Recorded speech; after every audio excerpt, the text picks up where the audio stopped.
nous, on est sur la grosse partie à gros impact parce que quand même, les gens ne savent pas, mais l'impact le plus important quand on achète un vêtement, c'est après l'achat, quand on ramène le vêtement à la maison.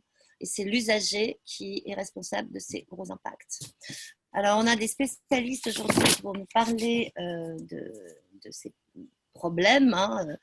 Pourquoi un vêtement est-il si polluant quand on arrive à la maison et pourquoi a-t-il autant d'impact sur l'environnement? Eh bien, tout simplement parce qu'il faut le laver, il faut le repasser, il faut le réparer. Bon, ça, on en a parlé à la table ronde précédente. Mais le lavage et le repassage des vêtements, donc ce sont deux choses vraiment sur lesquelles on doit attirer votre attention. Est-ce que je peux vous dire un chiffre? Je ne vais pas vous noyer sous les chiffres, hein. Mais savez-vous que 17 millions de machines sont lancées chaque jour en France? Moi, ça m'a étonnée. C'est Cyril Neves qui m'a dit ça lors de notre préparation. Et 17 millions de machines, c'est énorme. Et on ne parle peut-être même pas des machines professionnelles. Donc voilà. Donc, je vous accueille tous les trois autour de cette table ronde sur l'entretien, comment bien entretenir, préserver et faire durer ses vêtements. Pascal Florent du Coffret, qui va nous aider à lire les étiquettes et nous expliquer comment et pourquoi surtout il ne faut jamais les couper. Alors c'est bien Guylaine ou Ghislaine? Ghislaine. Ghislaine, d'accord. On lit avec un R en fait. Ah, voilà. Ghislaine, c'est joli. C'est compliqué, c'est très étonnant comme orthographe. Donc, Ghislaine de Mutine qui nous parlera de produits d'entretien et Cyril Les Petits Bidons qui nous parlera aussi de produits d'entretien, mais d'une autre façon. Alors, on va commencer par donner la parole à Pascal. Et Pascal, tu fais partie du Coffret, tu es la directrice générale de cette entreprise qui nous aide à bien nous s'occuper de nos vêtements et de cet organisme qui nous aide à comprendre les étiquettes d'entretien. Alors, qu'est-ce que c'est qu'une étiquette d'entretien? Alors, déjà, le Coffret, on est une association à but non lucratif. C'est important à le mentionner parce qu'en fait, on représente en fait une marque qui sont les 5 symboles d'entretien vides, puisque ce sont des graphismes que l'on propose aux entreprises, puisqu'on accompagne les entreprises, les marques de produits textiles, pas uniquement les vêtements, mais vraiment tout produit textile, à mettre en fait les instructions d'entretien dans ce graphisme-là pour effectivement communiquer avec leurs consommateurs. Notre deuxième mission, c'est effectivement rentrer en communication plus avec le consommateur pour justement qu'il puisse comprendre ce graphisme que la marque va compléter. Donc, il est très important effectivement que ces deux parties se comprennent. Et donc, au niveau du Coffret, on va faire en sorte de mettre des outils aussi aux consommateurs pour pouvoir décrypter cette étiquette. Donc, on a lancé l'application Mon Étiquette, qui est lancée depuis déjà 2 ans et qui permet à tout consommateur d'aller dessus et de décrypter son étiquette par rapport au symbole qu'il va voir. Il va également avoir aussi un certain nombre d'informations sur comment bien entretenir son vêtement. On parle de comment bien entretenir son vêtement, puisque effectivement, entretenir son vêtement, c'est quand même entre 30 et 40% de l'impact environnemental dans la durée de vie d'un produit, ce qui n'est pas négligeable. Ce n'est pas encore la plus grosse partie, il y a plusieurs choses, mais c'est quand même une partie importante sur laquelle, en fait, ni la marque, ni nous, ni personne d'autre que le consommateur lui-même qui aura acheté son vêtement va pouvoir agir.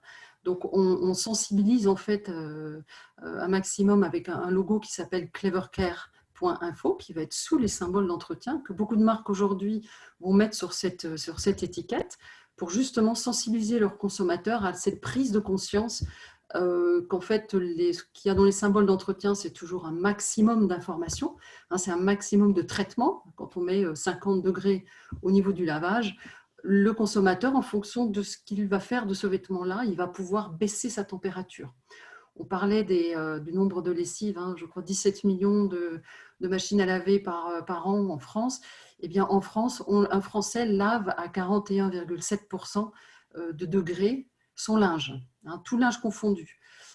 C'est clair que 41,7, ça reste encore un peu élevé en moyenne, mais en fonction de l'usage de son vêtement, il pourrait baisser sa température à 30 degrés ou l'augmenter, dépendant de ce qu'il a fait avec son vêtement, bien évidemment.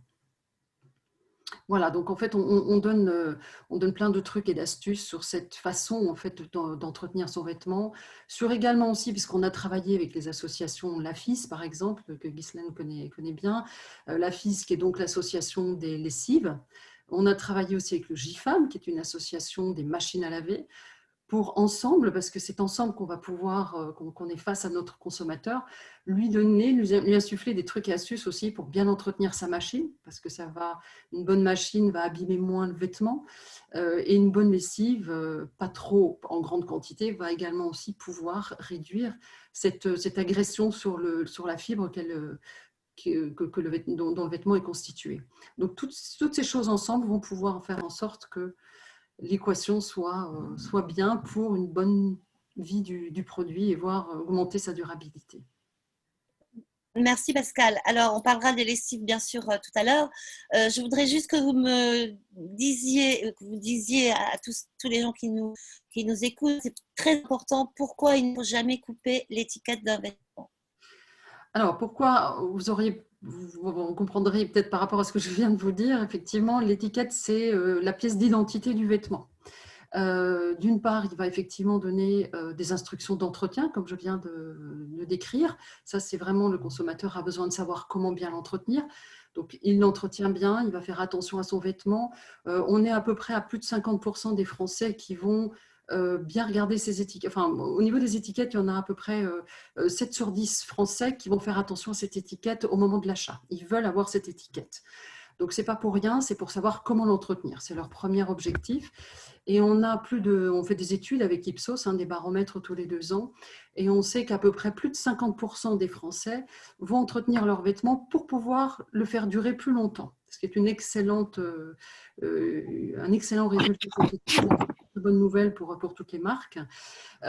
Cette étiquette va également aussi nous donner alors c'est un petit peu en dehors de nos symboles d'entretien, mais ça va donner la composition du produit également aussi. Cette composition va permettre aussi, on parlait d'upcycling, on parle de recyclage, on a besoin de savoir de quoi est composé ce produit. J'étais encore en conférence call internationale aujourd'hui, ils disent vraiment que cette étiquette est extrêmement importante au niveau de la composition. Pourquoi ? Parce qu'en fait, si c'est votre t-shirt est 100% coton, c'est très simple, on va le recycler en coton. S'il n'est pas à 100% en coton, puisqu'il y a quand même, aujourd'hui, il nous donnait des chiffres quand même assez importants de produits avec des fibres synthétiques. Ça nous pose quand même problème au niveau du recyclage, il faut le dire.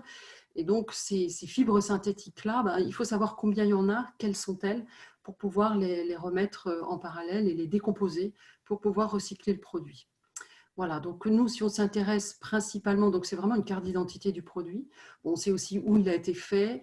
Certaines marques, comme par exemple les Galeries Lafayette, vont augmenter l'information sur l'étiquette. Alors, ce ne sera pas sur cette étiquette qui tient au vêtement, mais à côté, vont également aussi beaucoup donner de traçabilité sur d'où viennent les fibres, comment ça s'est produit. Ils donnent même des adresses des producteurs. Enfin, on va jusqu'à une grande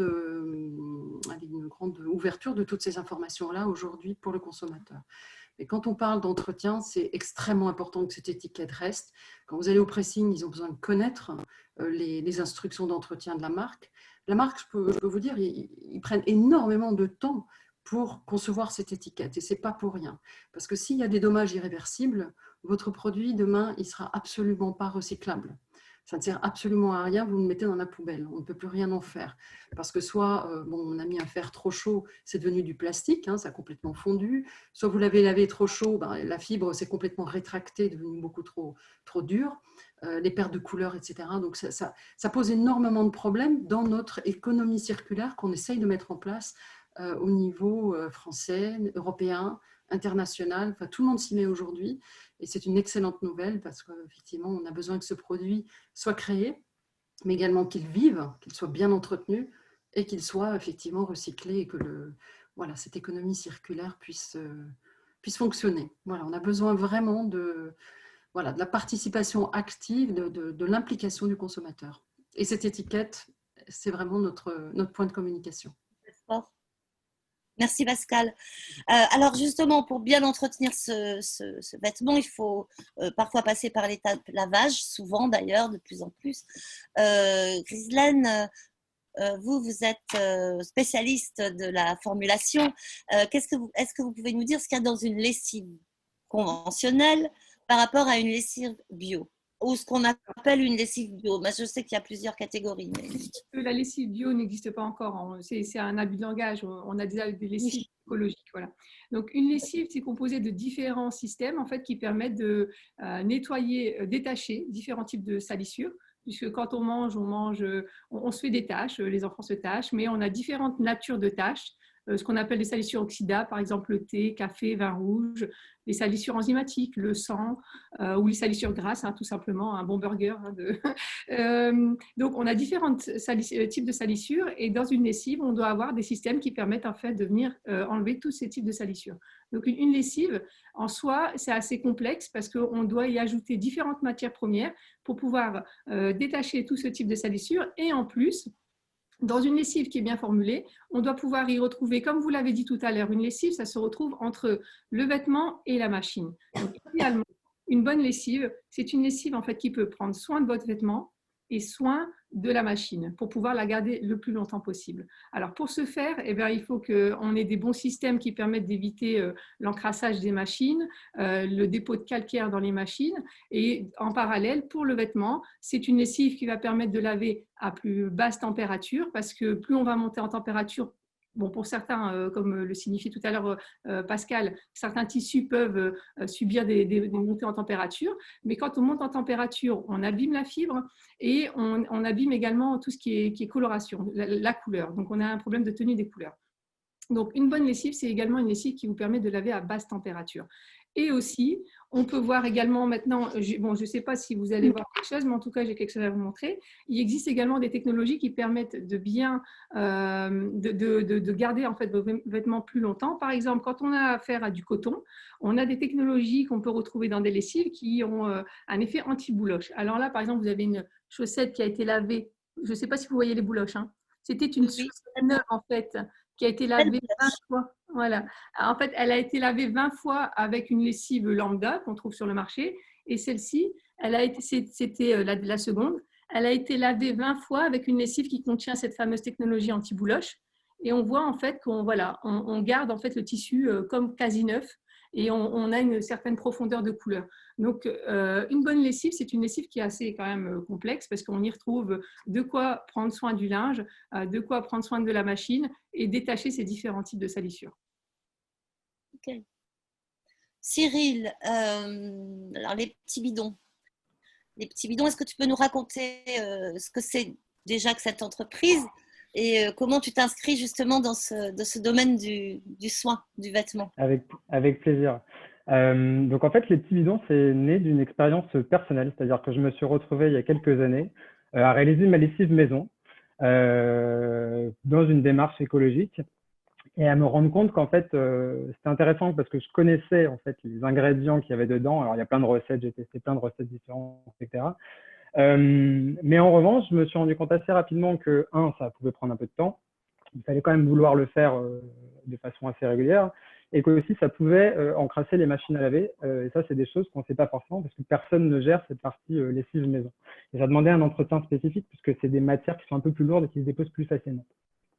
Donc, fort de tout ça, en fait, je me suis dit, en fait, qu'est-ce qu'il y avait dans les lessives que j'avais l'habitude d'utiliser et dont on parlait juste avant. En fait, c'est assez opaque ce monde des lessives et c'est un des points qui est assez compliqué sur ce secteur-là.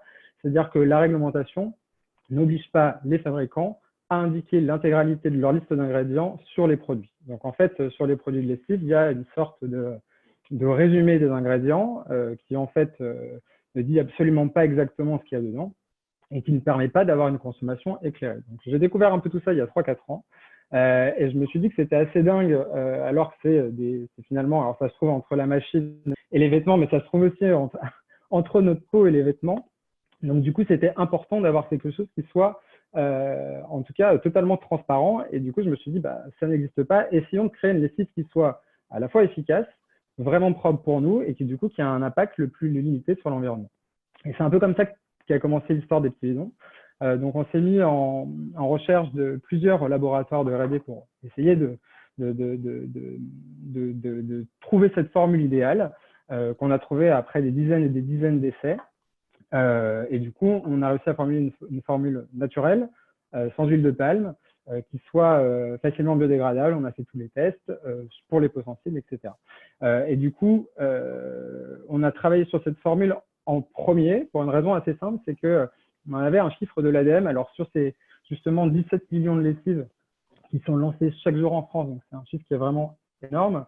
En fait, dans le cycle d'une lessive, alors de sa production, son pack, etc., ce qui est le plus polluant, c'est sa formule intrinsèque. Alors, c'est pas forcément dans le sens, mais même au-delà, par exemple, de la bouteille, c'est vraiment ce qui est rejeté après dans les fleuves et les océans, qui a un impact important pour l'environnement. Et donc, du coup, c'est pour ça que c'était important de créer une lessive qui soit propre et pour nous et pour la planète. Et donc, c'est comme ça qu'est née la marque. Donc, on a aujourd'hui plusieurs formules de lessive parfumées et sans parfum, une version 100% naturelle, etc., qu'on propose depuis maintenant un peu plus d'un an et demi, et dont on est assez content, puisqu'on a réussi à avoir ce critique d'avoir une lessive qui protège à la fois la qualité des vêtements, qui reste efficace sans forcément aller sur l'ultra-efficacité. Donc, c'est un truc qu'on aime bien raconter, mais entre guillemets, nous, les pubs des grands lessiviers, où on voit des ventres qui glissent dans la boue de certains enfants ou des carnages à la sauce tomate, effectivement, ça arrive, mais ce n'est pas forcément du quotidien de tout le monde. Et donc, du coup, on a voulu une qualité de lessive et de lavage optimale au quotidien. Et puis après, s'il y a des accidents, on a un détachant, ça ne sert à rien de faire des trucs qui sont surdosés quand on n'en a pas l'utilité. Donc, c'était un peu toute la démarche en travaillant sur, du coup, une transparence totale sur nos ingrédients et en travaillant après sur toutes les autres étapes, on va dire environnementales, puisqu'on a après des bouteilles qui sont 100% recyclées, on travaille du vrac, on travaille de la consigne, on travaille sur du solide aussi, du zéro déchet. Donc voilà, l'idée c'est d'aller à chaque fois un cran plus loin. On a commencé par la formule et maintenant on tire tout le reste. Alors, moi, j'ai une question un peu du Candide de service. À quoi sert l'huile de palme dans les lessives Rien. Dis-moi, je me connais. Mais en fait, non, l'huile de palme en soi, de l'huile de palme utilisée dans une lessive, ça ne sert à rien parce qu'on n'en utilise pas. Je vous explique un peu le truc. C'est que l'huile de palme, en fait, c'est une huile alimentaire et elle est cultivée en fait en Indonésie, aux Philippines, ce genre de choses, dans cette zone-là. Avec les pizzas qu'on connaît, oui. Voilà. Mais elle est utilisée principalement, je veux dire, pour l'alimentaire et l'agrocarburant.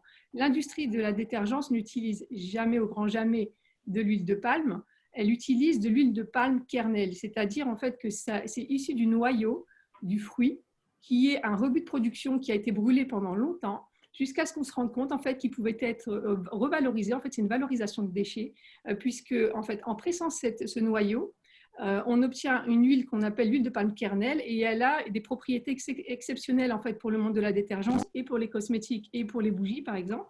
Et elle est utilisée en fait pour synthétiser des matières premières qui permettent en fait de laver. Mais l'huile de palme en soi, elle n'a pas d'autre intérêt que si on fait des savons, parce qu'elle a une longueur de chaîne. En fait, si vous voulez, je ne vais pas vous jargonner parce que c'est de la chimie, mais c'est une longueur de chaîne qui ne permet pas en fait d'avoir un pouvoir détachant, mouillant, qui permet d'obtenir une lessive efficace. Donc, elle n'a pas d'autre intérêt que pour faire du savon.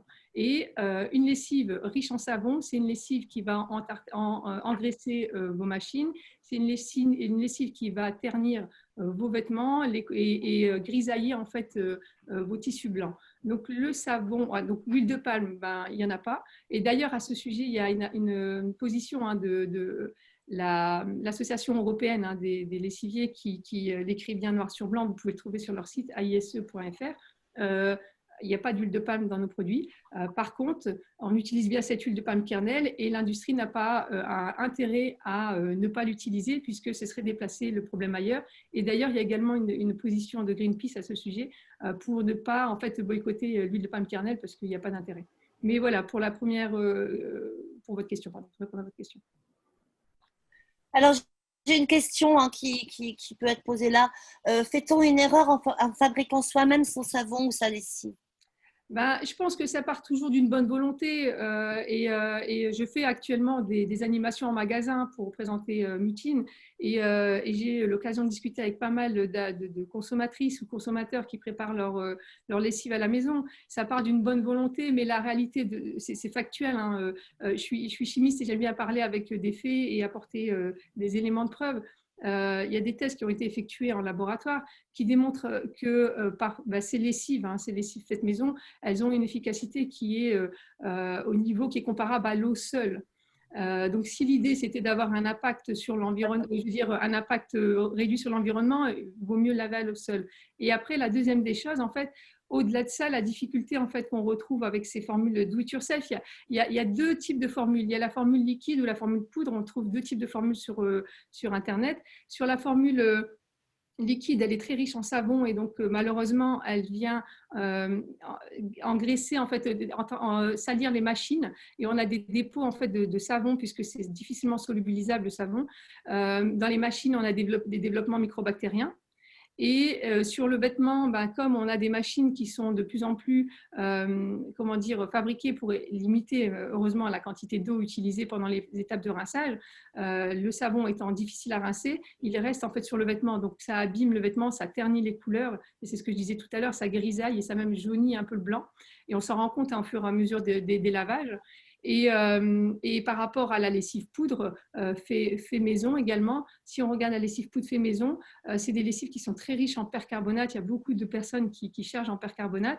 Et le percarbonate, il est connu, et encore une fois, on a des tests pour le démontrer, ça décolore en fait très rapidement les vêtements. Et en plus, ces deux lessives, l'une ou l'autre, utilisées je veux dire en machine, elle vous pousse à augmenter en fait les températures de lavage pour aller chercher une efficacité relative, puisqu'il faut savoir que le percarbonate, par exemple, il est actif, minimum actif à 40 et très actif à 60 degrés. Et en fait, si vous voulez, on a un impact sur le réchauffement climatique, puisque comme l'a signifié tout à l'heure Pascal, la moyenne de lavage en France, c'est 41,2. Et c'est beaucoup. Et on tente depuis quelques années à la faire diminuer à 30. Et d'ailleurs, on a des jolies photos avec Pascal où on préfère 30 degrés. Et donc, il faut savoir en fait que 60% de l'impact sur le réchauffement climatique, quand on choisit de laver à 40 degrés, c'est à la maison, c'est le choix de cette température. Mais bien évidemment, parfois, il est nécessaire de laver à 40 quand on a du linge, je veux dire, de maison type serviette. Serviette de bain, ou quand on a un malade à la maison, parfois il est nécessaire et ça doit rester du bon sens, bon température que quand c'est nécessaire, mais c'est pour ça qu'il est vraiment important d'avoir des lessives qui vous permettent le lavage, le détachage à basse température. Ah, merci beaucoup. C'est très intéressant. Alors maintenant, j'ai une autre question. Si je peux me permettre de rebondir un petit peu sur, on parlait des lessives effectivement qui restent collées le long des machines. Une des astuces en fait qu'on peut donner, c'est tous les mois à 90 degrés, un lavage sans rien du tout dans la machine permet justement de contribuer à un impact environnemental un peu plus bas. Et donc, si vous tournez ces machines, elles seront plus propres. Et donc, les machines ont ce programme-là, enfin la mienne a ce programme-là par exemple. Et moi, je voulais vous poser une question à tous les trois. Alors, je ne sais pas dans quel ordre. On va prendre Pascal, Rilène, Cyril. Doit-on laver nos masques en tissu à 90 degrés ou à 60? Mais bon, il y en a qui lavent à 90. En tout cas, doit-on les laver à 60 degrés? Est-ce que c'est vraiment nécessaire? Est-ce que c'est vraiment efficace? Non, en fait, l'association de la santé a parlé au tout début de 60 degrés.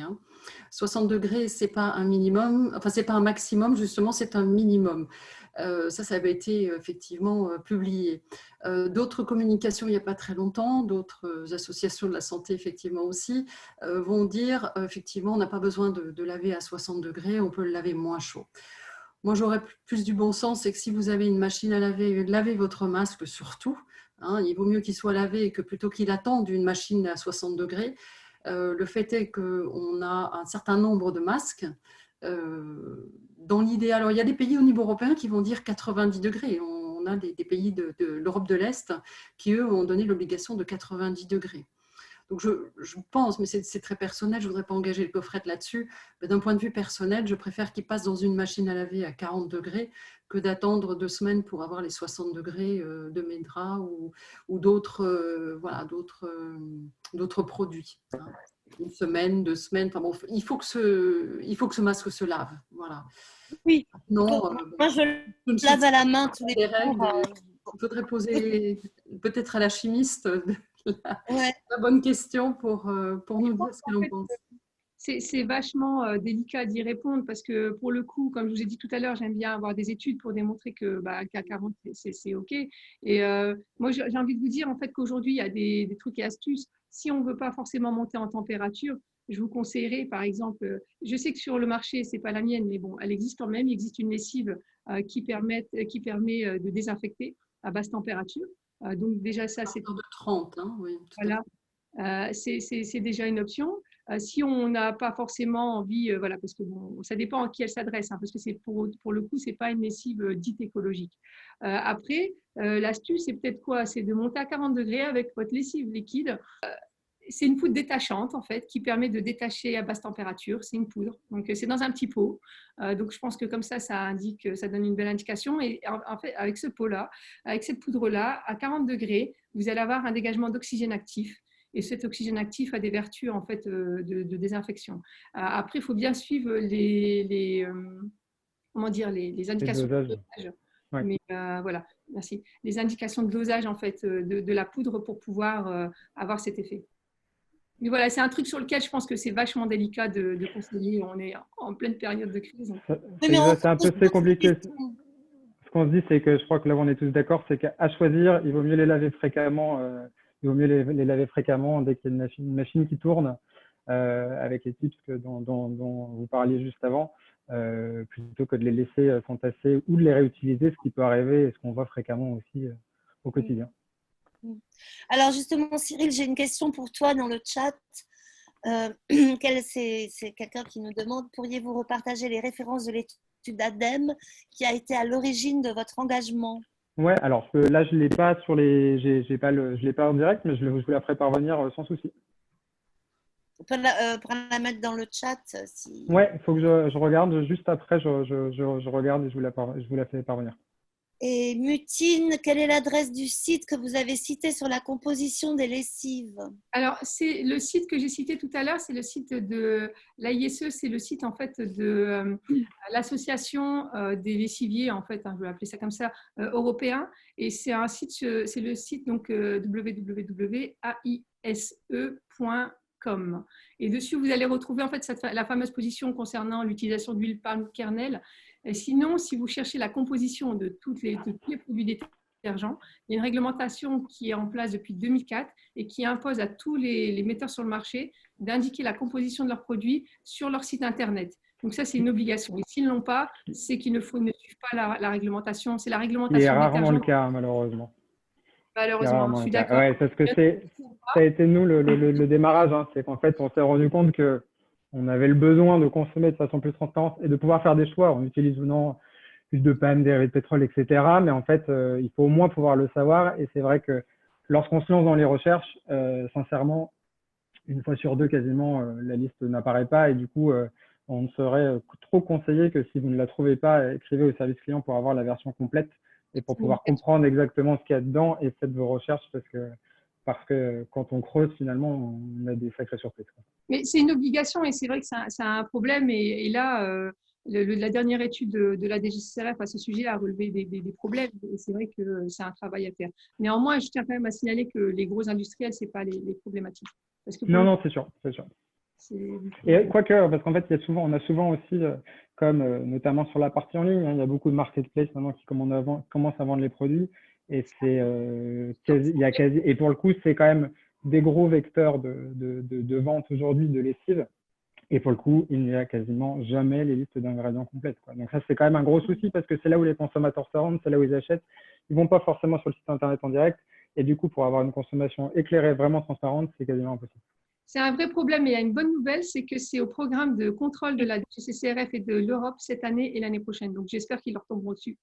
J'espère aussi. Oui, on a un gros travail de l'Europe en préparation là sur tout ce qui touche les vêtements et les compositions. Alors justement, puisqu'on parle de ça, est-ce que vous pouvez me dire d'abord, Guylaine, Rislaine, Pas grave, allez-y comme vous voulez. et Cyril, ensuite, où est-ce qu'on peut trouver vos produits? Parce que Alors, nous, on est disponible sur notre site en ligne, donc www.mutyn.co, et on est disponible, on commence à rentrer en fait sur le marché physique, on rentre sur le réseau bio, donc dans des magasins type Biocop, et donc on commence à arriver un peu partout en France. Et Cyril? Et du coup, nous, on est disponible alors, surtout sur notre site internet, donc www.lespetitsbidons.fr. On a des formules en e-shop classique et en abonnement sur des lessives, mais aussi sur d'autres produits de l'entretien ménager. Et on est disponible aussi dans le réseau physique, alors dans l'épicerie fine et du magasin bio, donc on est présent par exemple au BHV Marais ou la grande épicerie sur Paris, et dans certains Naturalia, et dans des magasins indépendants bio, et quelques pharmacies. Merci beaucoup. Alors, j'ai une question qui me paraît intéressante parce que moi, j'en utilise pour mes lessives. Que pensez-vous du bicarbonate de soude, efficace, bon ou mauvais pour l'environnement? Bon, comment je veux dire le bicarbonate de soude, c'est un agent alcalin, en fait. Comment vous dire? Il va régler le pH, il va tamponner le pH dans votre… Je suis même pas, je crois que déjà avec le mot pH, je vous jargonne déjà. Comment je vais vous dire? En fait, ça va pas apporter grand-chose au lavage.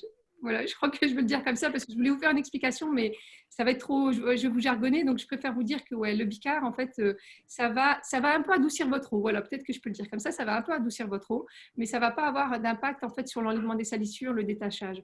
Et donc, non. Et est-ce qu'on peut utiliser du vinaigre blanc en adoucissant? Alors, vous pouvez utiliser du vinaigre blanc, tout à fait, en adoucissant, parce que pour le coup, ça va venir diminuer la quantité de calcaire dans votre eau. En entretien aussi, ça peut être intéressant quand, Pascal, vous parliez de l'entretien une fois par mois, de la machine en la faisant tourner vite. Alors moi, personnellement, je le fais avec quelques serviettes, histoire que ça ne tourne pas vide, mais en tout cas, de le faire de façon mensuelle. On peut aussi glisser du vinaigre blanc pour justement avoir cette action de nettoyage. Exactement. Ça entretient bien les machines, oui. Exactement, c'est miraculeux. Le choix dès le départ, vous n'avez pas. C'est ça en fait qu'il faut bien comprendre, c'est que cette option de je lave à 90 une fois avec du vinaigre blanc, elle n'est nécessaire que si vous n'utilisez pas forcément des produits qui ont des bons systèmes anticalcaires, parce que normalement les lessives elles sont composées d'un système anticalcaire qui lavage après lavage va venir protéger votre machine en fait. Et donc voilà, c'est nécessaire que si voilà, vous n'avez pas forcément utilisé des produits qui vous permettaient cet entretien de la machine.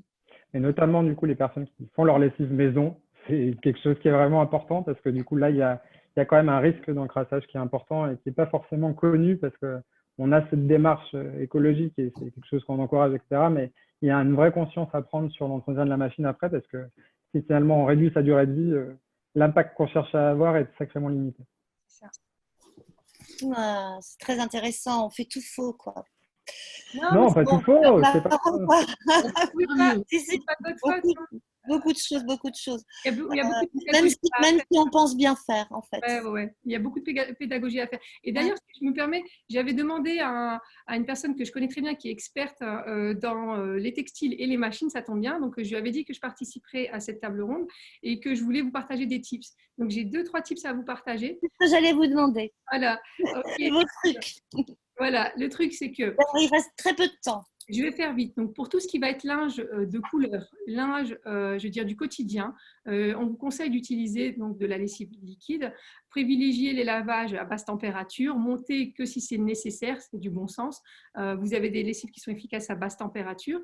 La poudre à éviter pour tout le linge, donc comme je vous l'ai expliqué tout à l'heure, coloré parce que ça va décolorer vos vêtements. Et ça va également, pour votre machine, quand on utilise de la poudre, on a un pH, on a un milieu en fait qui favorise la création de calcaire. Donc pour votre machine, ce n'est pas forcément le bon également d'utiliser de la poudre. Donc privilégiez les lessives liquides.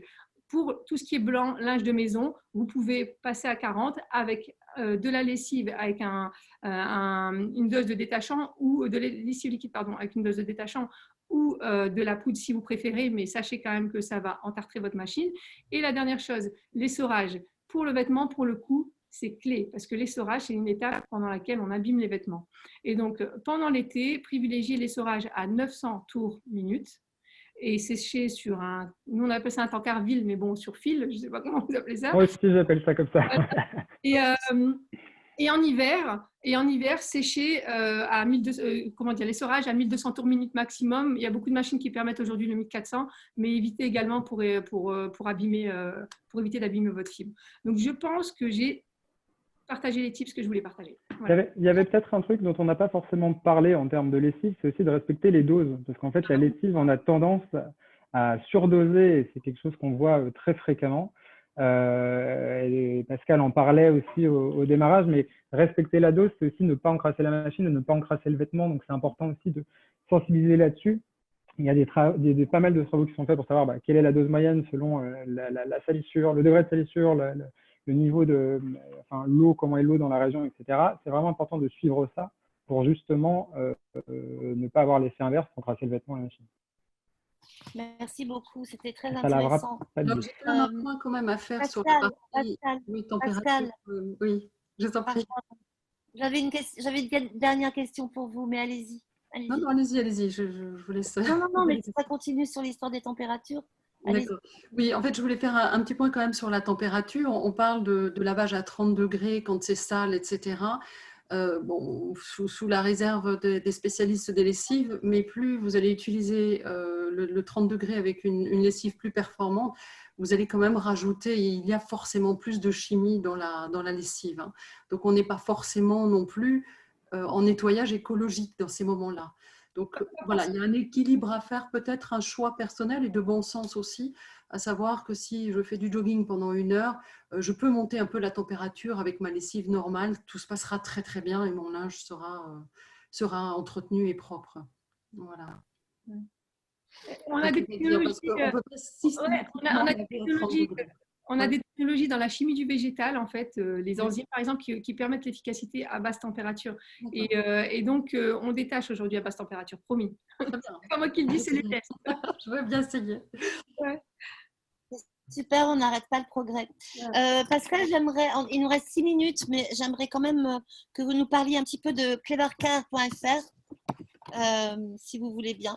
Alors oui, c'est un logo que vous allez retrouver aujourd'hui dans de plus en plus de marques françaises qui vont l'utiliser et internationales aussi, mais bon, on est français ici, qu'on va retrouver en fait sous les symboles d'entretien. Et c'est pour une sensibilisation aux consommateurs, ça renvoie vers un site internet qui vont vous donner, on en a cité quelques-uns aujourd'hui, mais plein de trucs et d'astuces pour justement bien maîtriser son entretien textile d'un point de vue écologique. Donc, on va parler d'éco-entretien et tous ces trucs et astuces, vous pouvez les retrouver donc, sur ce site de clevercare.info. Suivant chaque étape de l'entretien, la partie lavage, blanchiment, repassage, séchage, et également aussi nettoyage professionnel, puisque quand vous allez au pressing, il faut aller au pressing quand la marque vous recommande d'y aller, parce que vous avez forcément acheté un produit qui ne peut se laver parfois qu'en nettoyage à sec, donc avec du solvant, et que si vous avez une action d'eau dessus, eh bien, vous aurez un dommage irréversible sur votre produit, ce qui fera que vous ne pourrez plus rien en faire. Donc, on est aussi dans les pressings, on parle aussi d'éco-entretien pour pouvoir conserver son produit plus longtemps et éviter justement de le jeter, travailler sur la durabilité. Voilà, donc c'est un symbole. Vous pouvez le retrouver aussi sur notre application. Je vais vraiment vous la montrer très, très rapidement pour que tout le monde connaisse cette application.